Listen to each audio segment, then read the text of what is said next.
오늘 설교 제목은 괜찮습니다라고 지어봤습니다. 오늘 레위에 대한 이야기를 우리가 함께 하려고 하는데요. 어떤 장애를 가지고 있는 한 소녀가 있었습니다. 몸이 불편해서 늘 목발을 짚고 다녔는데요. 그래서 목발을 짚고 다니는 이 소녀는 친구들이 없었다고 합니다. 어느 날 집 앞에서 친구들이 노는 것을 하염없이 바라보고 있는데 그곳을 지나가던 한 엿장수 아저씨가 목발을 짚고 있는 이 소녀에게 깨엿 2개를 가지고 와서 내밀면서 이렇게 이야기를 했다고 해요. 괜찮아. 그 당시 소녀는 그 말이 무슨 뜻인지 몰랐다고 해요. 엿을 먹어도 괜찮다는 것인지 아니면 목발을 짚고 있어도 괜찮다는 말인지. 그런데 이 괜찮아라고 하는 이 말이 이 소녀의 인생을 바꾸어 놓았다고 하는 것입니다. 예전에 베스트셀러였는데 살아온 기적, 살아갈 기적이라는 책이 있습니다. 이 책을 쓰고 2009년 세상을 떠난 서강대 영문과 교수인 장영희 교수님의 책에 나오는 이야기입니다. 목발을 짚고 살아야 했던 그것도 힘든 인생이었는데 그녀는 암으로 투병을 하다가 그렇게 죽어갔습니다. 그녀는 암으로 투병을 하는 그의 일기를 통해서 많은 사람들에게 감동을 주었고요. 또 그녀는 그 책에서 이렇게 이야기합니다. 내 인생에 가장 큰 용기를 주었던 한마디 말이 있다면 그것은 괜찮아 라는 말이었다라고 하는 것이에요. 오늘 저는 주일 예배 말씀을 준비하면서 우리 성도들이 가장 듣고 싶은 말이 무엇일까 생각해 보니까 저도 과거를 생각해 보니까요. 우리 부모님께 괜찮아 라는 이야기를 들었던 적이 별로 없는 것 같아요.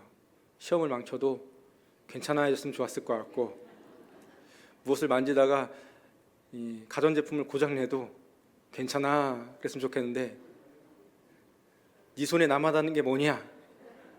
그렇게 땅땅거리고 놀더니 시험 결과가 당연하지 이렇게 그런 얘기를 많이 들었던 것 같아요. 사실 괜찮아, 진심 어린 괜찮아 라는 이야기를 많이 들어보지는 못했던 것 같습니다. 오늘 여기서 예배하는 우리 성도님들도 가장 듣고 싶은 말이 있다면 아마 괜찮아 라는 말이 아닐까 생각해 봅니다. 우리들 중에 우리의 살아왔던 과거를 아무것도 후회하지 않고 살아갈 수 있는 사람이 누가 있겠습니까? 우리는 다 우리 삶에 대한 후회를 가지고 있습니다. 때로는 우리의 인생에 대한 실패를 가지고 있고요. 그리고 때때로 우리가 살아왔던 일들을 생각하면서 얼굴이 붉어지는 누군가에게는 또 말 못하는 그런 실수의 비밀 우리들은 어쩌면 한 가지씩은 다 가지고 있을지 모르겠습니다. 그래서 우리는 종종 이런 말을 하죠. 만약에 내 인생이 이런 얘기를 합니다. 그런데 우리들이 만약에 이렇게 말을 해도 그 만약은 아무 의미가 없지 않습니까? 왜입니까? 우리들의 인생을 바꿀 수 있는 것은 과거를 바꿀 수 있는 것은 아무 방법이 없기 때문이에요. 그런데 우리들에게 소망이 있는 것이 있다면 우리들이 과거를 바꿀 수는 없지만 과거를 우리들이 어떻게 받아들이냐 하는 것은 우리들에게 달려있다는 것이죠. 사랑하는 여러분, 예수님은 인생의 많은 실수를 경험했던 사람들 가운데 찾아오셨습니다. 그리고 그들을 위로하여 주시고 믿어주시고 힘을 주시고 평안을 주셨죠. 그것을 우리가 기억하면서 여러분이 앞으로 인생을 살아가시면서 과거를 후회하기보다 앞으로 과거를 바라보면서 주님과 함께 늘 승리할 수 있기를 간절히 바랍니다. 많은 분들도 그렇겠지만 저도 성경을 보면서 참 놀라운 역설적인 진리를 많이 발견합니다. 참 이상하죠?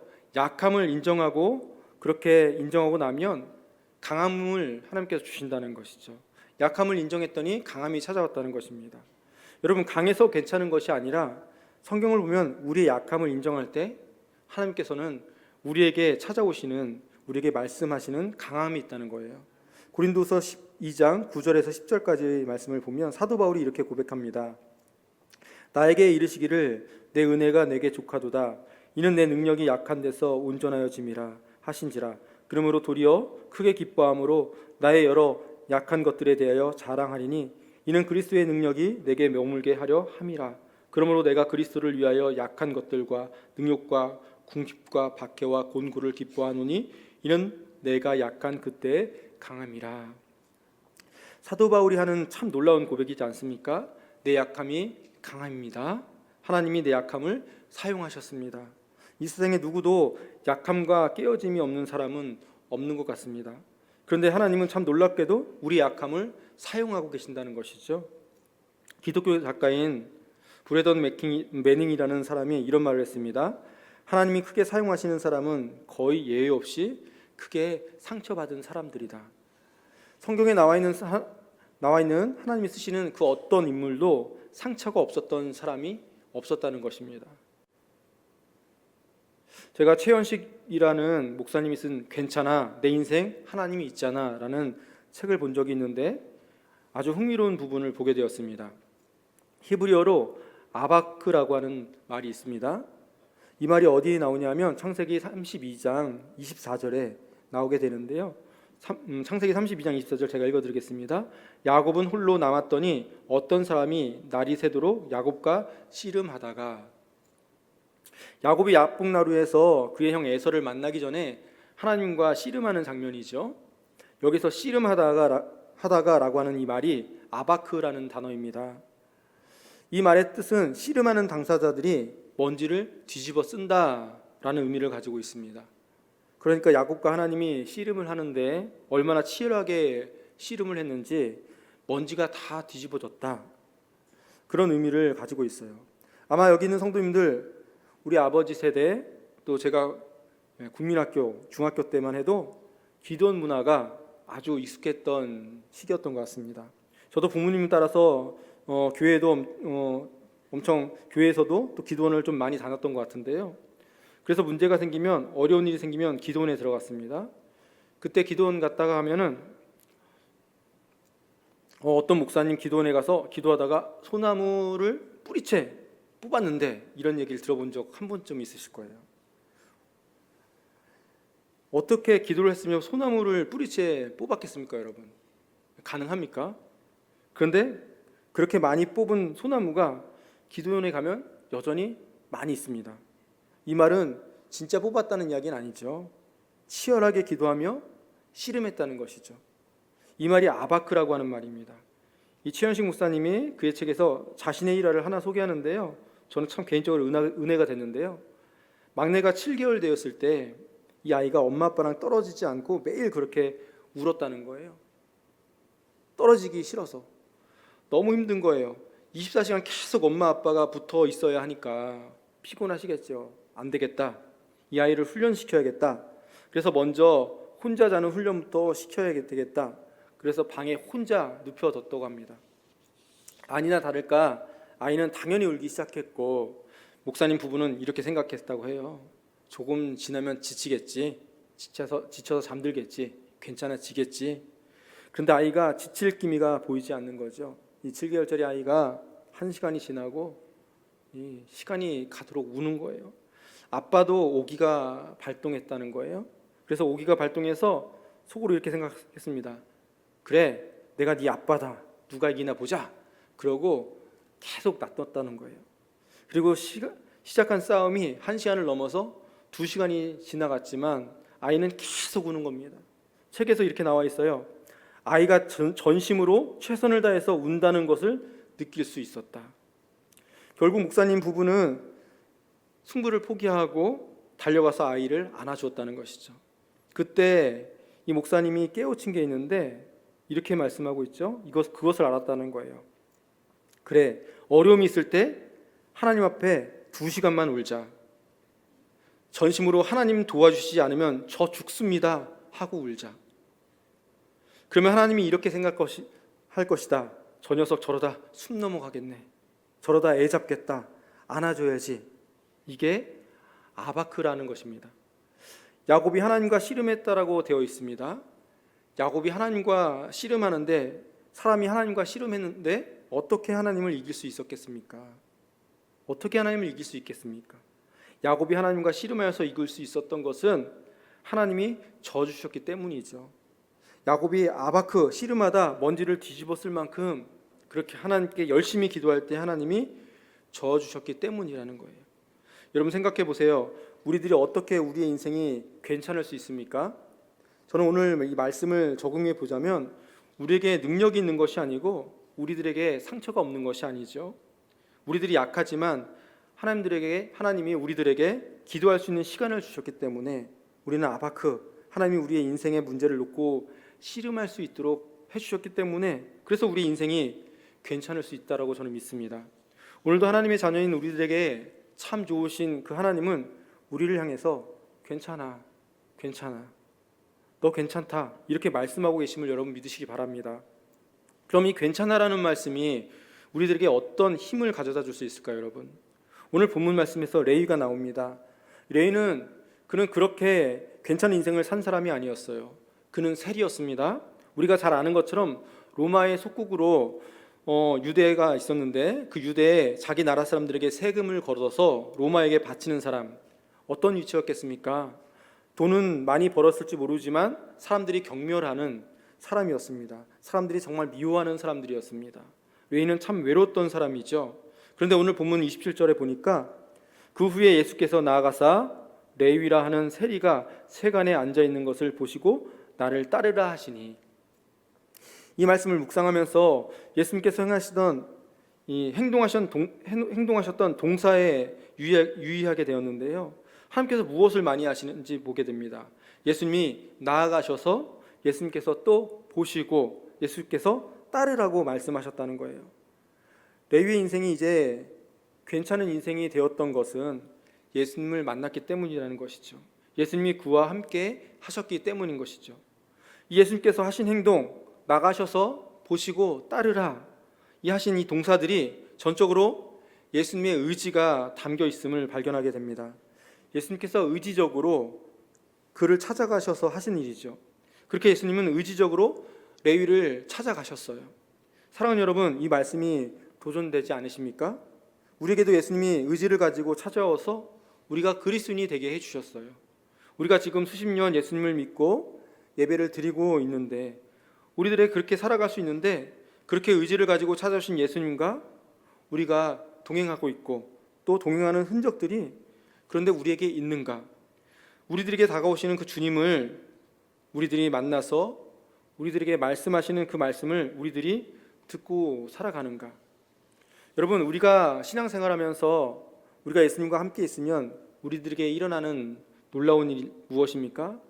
주님과 함께함으로 인하여서 내가 얻을 수 있는 그 유익들 참 많이 있습니다.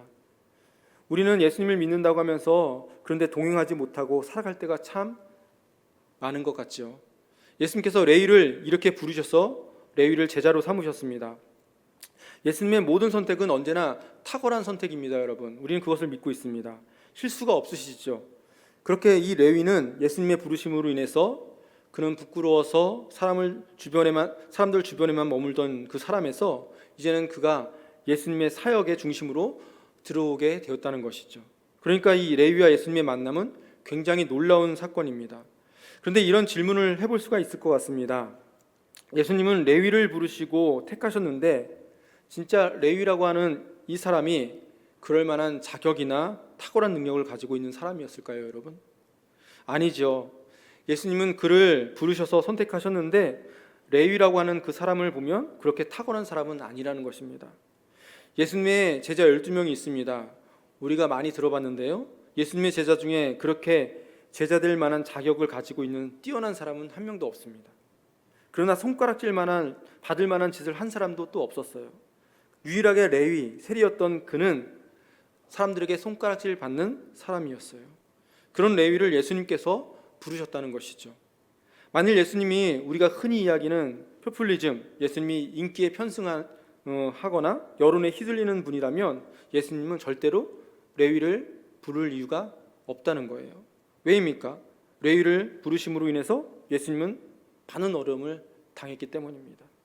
사람들에게 질책을 받습니다. 사두개인과 바리새인들이 왜 세리와 함께 하냐고 예수님을 질책하기 시작합니다. 예수님이 레위를 부르신 것은 레위가 그럴 만한 자격이 있는 사람이 아니었다는 것이죠.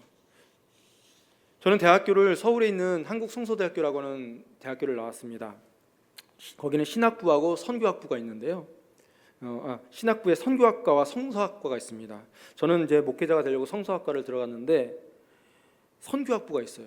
거기는 이제 갓 대학에 들어온 친구들 20살밖에 되지 않은 친구들인데 들어오자마자 선교사가 되겠다고 선교학과를 들어와요. 그러면서 저는 참 놀라운 마음을 가졌죠. 어떻게 저 젊은 나이에 그 삶을 다 들여서 나는 선교하겠습니다 고백하고, 언제 대학교 1학년밖에 안 됐는데 선교사가 되겠다고 꿈을 가지고 선교학과에 어떻게 들어오나. 그리고 주변에서 친구들이 하나님 제 삶 하나님께 드립니다, 이런 친구들 보면은요 너무나 부끄럽기도 하고 또 부럽기도 합니다. 저는 목회자가 되고 싶어서 공부는 하지만 나는 그런 자격도 그런 용기도 없는 사람 같은데 너무나 부끄럽기도 하고 부러웠습니다. 그런데 어느 날 기도하는데 하나님께서 이런 마음을 주시는 것 같아요. 기도하는 중에 제가 입장을 한번 바꿔놓고 생각을 해보게 됐는데요, 제가 그렇게 부럽게 생각했던 하나님 내가 나를 드립니다, 나를 쓰십시오, 이런 기도를 하나님께 한다면 하나님 입장에서 그렇게 위대한 기도가 아닐 수도 있겠다, 이런 생각을 하게 됐습니다. 여러분 왜일까요? 제가 한번 생각해 봤는데요, 내가 하나님 나를 드릴 테니 나를 써주세요, 우리가 굉장한 기도 같죠. 위대한 기도 같습니다. 근데 하나님 입장에서 보시면 저를 보실 때 이런 생각이 드실 것 같아요. 야, 내가 너를 가져다 어디다 쓰냐? 내가 너를 잘 아는데 네 성격도 고치고 네 잘못된 것도 내 연약한 거 다 고쳐서 내가 너를 쓰려면 정말 쉽지 않아. 우리가 하나님 앞에서 쓰임 받을 수 있는 것은 여러분 우리가 어떤 자격을 가지고 있기 때문이 아니죠. 우리가 자격이 있기 때문에 하나님께 쓰임 받을 수 있는 것이 아니고요, 하나님 나를 쓰세요, 나를 써주세요 라고 하는 기도가 내가 쓸만한 사람이기 때문에 그 기도가 위대한 것이 아니라 하나님이 우리를 사랑하셔서 그 기도를 받아주시기 때문입니다. 그리고 그 고백과 그 기도가 그래서 의미가 있는 것이죠. 오늘 예수님께서 의지적으로 행동으로 레위에게로 나아가서 그를 만나주시는 장면이 나옵니다. 그런데 오늘 우리가 27절 읽었는데 그 시작이 어떻게 됩니까? 그 후에라고 시작하는 것이죠. 그 후에 레위를 부르셨습니다. 그 후에 레위를 부르셨는데 레위를 부르신 이 일을 이해하기 위해서 그 전에 무슨 사건이 있었는지 알 필요가 있죠. 바로 레위를 부르시기 전에 그 전에 어떤 일이 있었는가 하면 예수님 앞에 중풍병에 걸린 친구를 데려온 사람들이 있었습니다. 우리가 잘 아는 대로 예수님이 그 중풍병자를 고쳐주셨어요. 어떻게 고쳐주셨습니까? 뇌의 죄가 사여졌느니라. 그리고 중풍병이 낫습니다. 바리새인들과 사두개인들이 그 일로 인해서 예수님을 굉장히 힘들게 합니다. 네가 신성 모독죄를 지었다, 네가 신성을 모독했다, 네가 무슨 권세로 죄를 사하느냐. 이때부터 예수님의 정체성에 대한 문제가 제기되기 시작했습니다. 예수님은 죄를 사하시는 분이고 그 일로 인하여서 논쟁이 일어났는데 그 후에 레위를 부르셨다는 것이죠. 이 말씀을 이렇게 저는 보면서 깨달아집니다. 예수님께서는 죄인을 부르셔서 그를 온전케 하시는 분일 뿐만 아니라 예수님께서는 세리와 같은 레위를 부르셔서 그의 삶을 바꾸어 주시는 분이시다. 예수님은 우리의 인생을 바꾸시는 분이십니다. 여러분, 우리들의 삶이 바뀔 수 있는 분이라고 하는 것을 예수님께서 우리들에게 보여주시는 거예요. 저도 뭐 대단한 인생 아니지만 분명 예수님을 위해서 인생이 바뀌었다는 것은 확신합니다. 그 후에 예수님께서 레위를 보셨다. 영어 단어에 단순히 C라고 되어 있지만 예수님이 단순히 우리가 눈으로 보는 것처럼 보셨다고 말하는 것일까요? 그의 속마음을 보셨을 것이고요, 그가 어떤 사람인지 보셨습니다. 예수님께서 레위의 그 어떤 모습을 보시고 그를 부르신 걸까요? 레위는 아마도 세리로서 손가락질 당하고 많은 수치심을 가지고 있었을 것입니다. 그리고 그 수치심은 내가 잘못했어, 그것을 벗어나 난 잘못됐어, 어쩌면 난 잘못된 인생이야, 나는 어떻게 할까, 사람들이 나를 이렇게 싫어하는데 네 인생은 실패할 것인가, 그렇게 나아갔던 사람입니다. 그 수치심에 쌓여있는 그 모습을 예수님께서 보셨겠죠. 그리고 그의 인생에 찾아가셔서 그를 부르신 사건이었습니다. 그래서 그의 인생을 괜찮게 만들어주신 굉장히 귀한 사건이에요. 예수님은 많은 사람들의 어떤 시선을 생각하지 않으셨어요. 여러분, 우리가 하나님께 받은 사랑은 우리가 무슨 좋은 어떤 가치가 있어서 받은 사랑이 아닙니다. 하나님이 우리를 사랑하심으로 인해서 우리의 인생을 가치 있게 바꿔 주셨다는 것입니다. 여러분, 우리의 가치를 만일 우리들이 가지고 있는 어떤 능력으로 생각한다면, 그런 가치로 우리를 본다면 우리는 하나님 앞에 모두 어쩌면 쓸모없는 인생일지 모릅니다. 설교를 하고 있는 저도 마찬가지죠. 하나님이 내 삶의 가치를 만들어 주시지 않았다면, 하나님께서 나를 사랑하신다고 고백해 주시지 않았다면 저도 여기서 설 수 있는 자격이 없는 사람이죠. 그런데 하나님께서 저와 여러분에게 가치를 만들어 주셨어요. 너 실수해도 괜찮아. 수치스러운 과거를 가지고 있는 것도 그래도 괜찮아. 내가 너에게 새로운 가치를 만들어 줄게. 나를 만나면 돼. 나를 따르면 돼. 예수님이 레위 마태를 부르셨을 때 마태의 삶이 그의 존재가 뒤흔드는 경험을 했을 것입니다. 예수님께서 나를 따르라고 말씀하셨을 때 레위가 예수님을 위하여서 잔치를 베풀었다라고 말씀하고 있죠.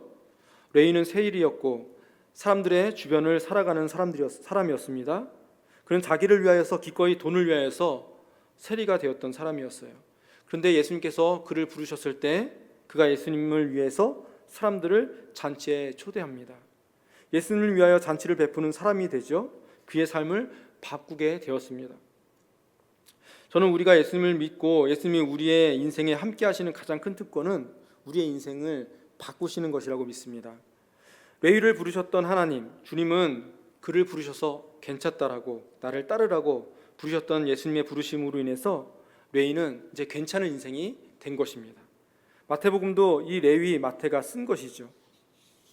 사복음서가 있지만 마태복음이 얼마나 중요한 역할을 하는지 모릅니다. 사랑하는 성도 여러분, 내일부터 9월이 시작됩니다. 지난 과거는 다 잊어버리시기 바랍니다. 하나님께서 우리를 불러주시고 우리를 괜찮은 인생으로 바꿔주십니다. 그리고 9월에도 예수님께서 날마다 우리를 찾아오셔서 하나님의 임재하심으로 여러분에게 날마다 괜찮다고, 나를 따르라고 부르셨던 그 예수님의 부르심으로 인해서 정말 괜찮은 인생으로 살아가시기를 주님의 이름으로 간절히 축원합니다. 기도하겠습니다.